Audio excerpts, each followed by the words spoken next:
The spirit of Reformation or Reformation.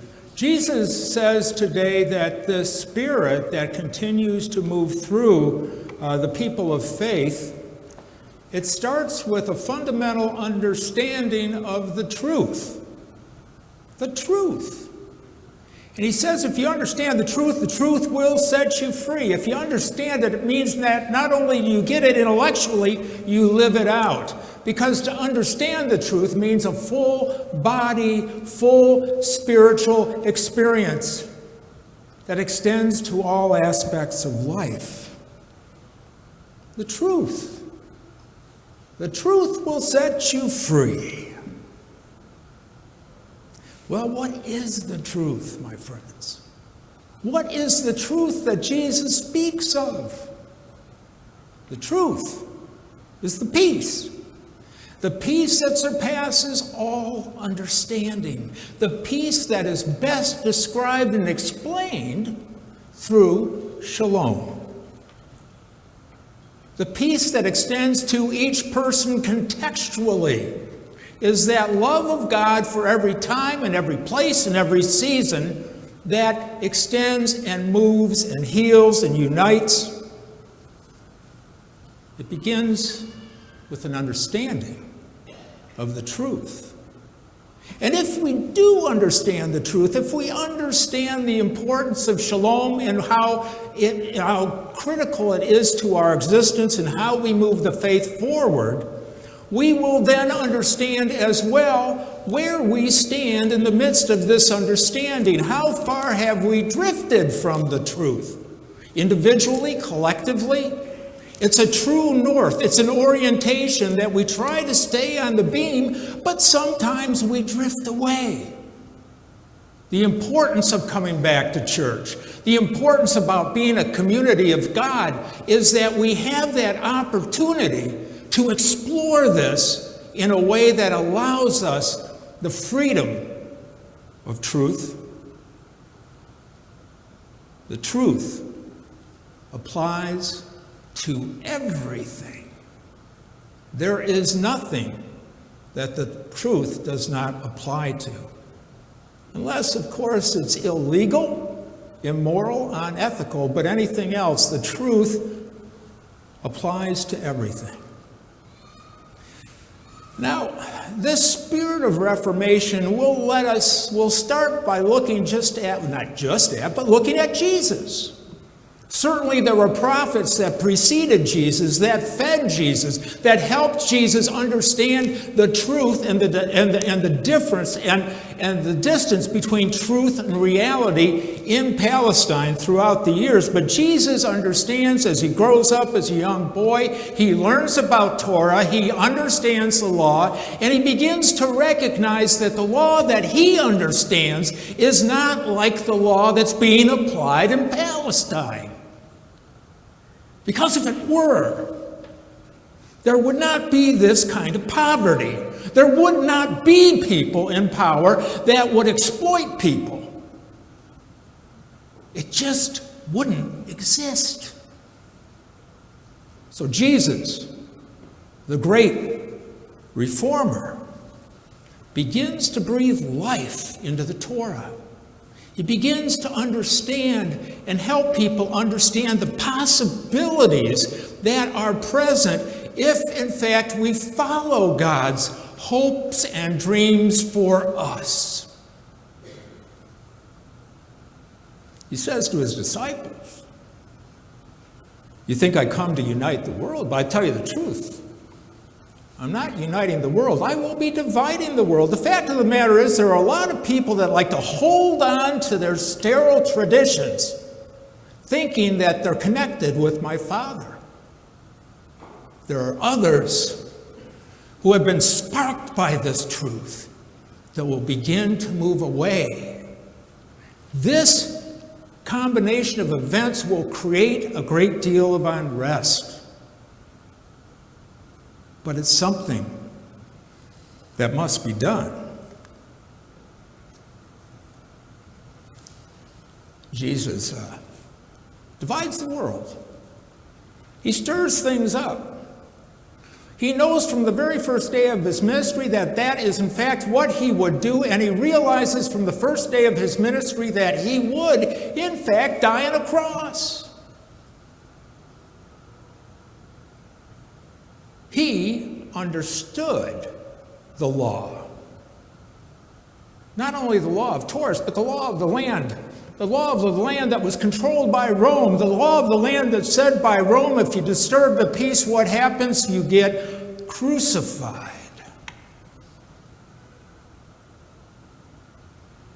And why? Because Palestine needs to be peaceful. It's a trade route between Egypt and Rome. It needs to be peaceful. Jesus disturbed the peace. He knew exactly what he was doing. And he knew what would happen. He died. But as he died, he still extended the greeting of shalom. He said, "Father, forgive them, for they not know what they do." He breathes the shalom into the lives of the people who are persecuting him. There's no end to his love. And then he dies. Then he's risen. And he's risen through a new generation of Christians, his disciples, and those that follow that will take this peace and work with it and reform it and contextualize it in a way that we begin to see another type of a city of God. When we begin to see that there is a river that is running through the new Christian community where rich and poor gather together, where rich give of their possessions, where poor come together and give of what they have to offer, and they build communities of faith, changing the whole economic dynamic of the world in which they lived. Jesus said to his disciples, the ones that heard him, "You will do greater things than I. I just got it started." And they did. Reformation takes place. And when I say that, I don't want to suggest that the early church was perfect. It had all kinds of problems internally, all kinds of battles. But nevertheless, it reshaped the world as it exists for 300 or 400 years. And then something happens. The Reformation hits a brick wall. It's called Constantine. The emperor of Rome, the Roman Empire, maybe one of the greatest politicians to ever live. Some people say he's a great Christian. He brought in the faith, but others would say maybe not so much. He was afraid of Christians. He was afraid, and he recognized that they had the potential to take away from him important power. And so he re-engineers the church through money and through influence. He re-engineers the church to say what it means to be a Christian is something different now than what it meant to be a Christian when Jesus was alive and over the last 400 years. What it means to be a Christian is to worship Christ.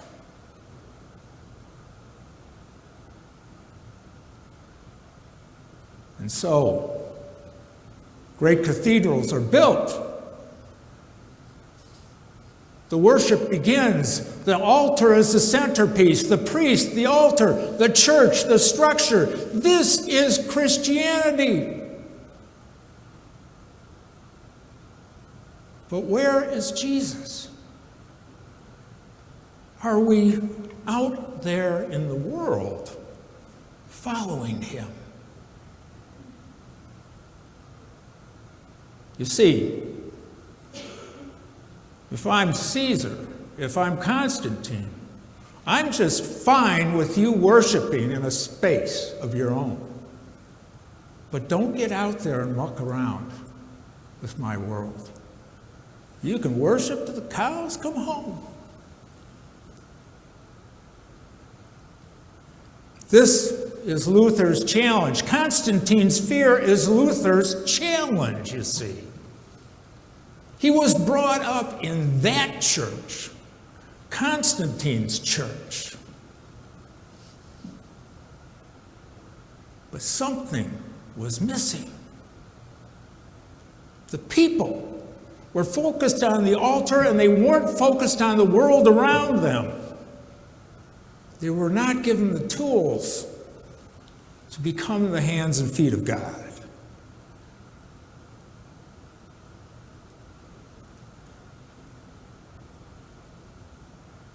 But Luther felt the spirit of Reformation in his soul, and he fought, and he taught, and he worked, and he made it clear that God's love for us is to feed us, to empower us, to allow us to become the hands and feet of God. We're already God's children, Martin would say. But now we have the opportunity to change the world.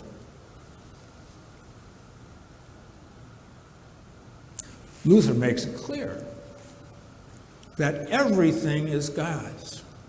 He talks about a priesthood of all believers. We're all believers. We're all a priesthood. It's not a question of somebody up here and here and here and all these little divisions. It's a bunch of malarkey. We are all a priesthood of believers, uniquely gifted, uniquely broken, but given an opportunity to join together as a community. He makes it clear that each one of us is called ministry. He makes it clear that each one of us have a vocation, just like a priest has a vocation. Each one of us has a vocation. Each one of us is invited to take our faith, our time, and our talents and treasures out into the world and to share God's love as we can in every situation. To stand firm against enemies of the gospel that may be all around. Luther gives us this freedom. So today, we ask ourselves the question, what is truth? How are we, in reference to that truth, what is our life, our community doing in reference to that truth? And we find that we're doing a lot. And if we're honest with ourselves and willing to face the truth, we'll find out that in some ways we're not. Our strategic plan that took place a few months ago, it's more like a strategic vision, but the vision is clear. It's not as easily defined by very specific objectives, but it is clear that we are to empower the congregation to be the hands and feet of God. And we are to find ways to give people the tools they need to take their own faith and their own life forward and to share that peace with the world. My friends, you, each of you, are the Reformation. Each of you are empowered to take those next steps forward, to feel God's love and to share God's love.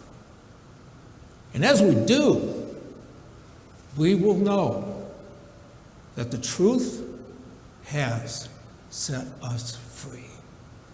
Amen.